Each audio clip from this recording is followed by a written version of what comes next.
জি মুসলমান, যে জাহাঙ্গীর বিন বকরি যে বলছে যে নাভির নিচে হাত বাঁধা একটি সহি হাদিস নাই, সব জয়ীফ হাদিস মুসলমান, এটাই বলতেছে জাহাঙ্গীর বিন বকরি।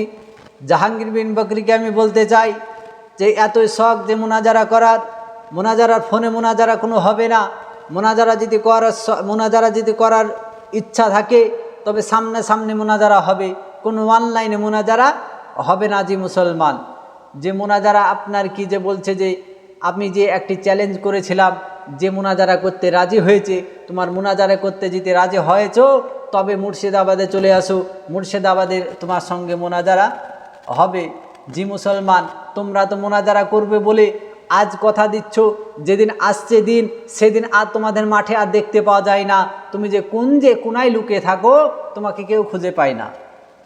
মোনাজারা করবে বলছে ঠিক আছে, যেদিন মোনাজারা করার টাইম আসবে সেদিন তোমাকে খুঁজে পাওয়া যায় না, তুমি কোথায় থাকবে সেদিন।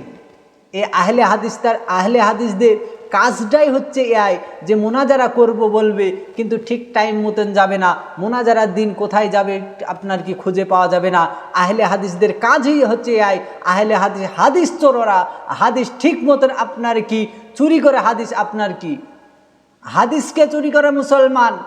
সহি হাদিসকে জয়ীফ বলছে, জয়ীফ হাদিসকে সহি বলছে, কোনো আপনার কি হাদিসের আপনার কি ঠিক রাখে না, আপনার কি হাদিসকে চুরি করছে, মানুষকে ধ্বংস করছে, মুসলমানকে ধ্বংস করছে, মুসলমানকে গুমরাহ বানাচ্ছে। মুসলমান ব্রাদার রাহুল দেখেন মুসলমানকে গুমরাহ বানাচ্ছে, আপনার কি কাজ্জাব বিন ইউসুফ দেখেন মুসলমানকে গুমরাহ বানাচ্ছে, আপনার কি জাহাঙ্গীর বিন বকরি দেখুন মুসলমানকে গুমরাহ বানাচ্ছে।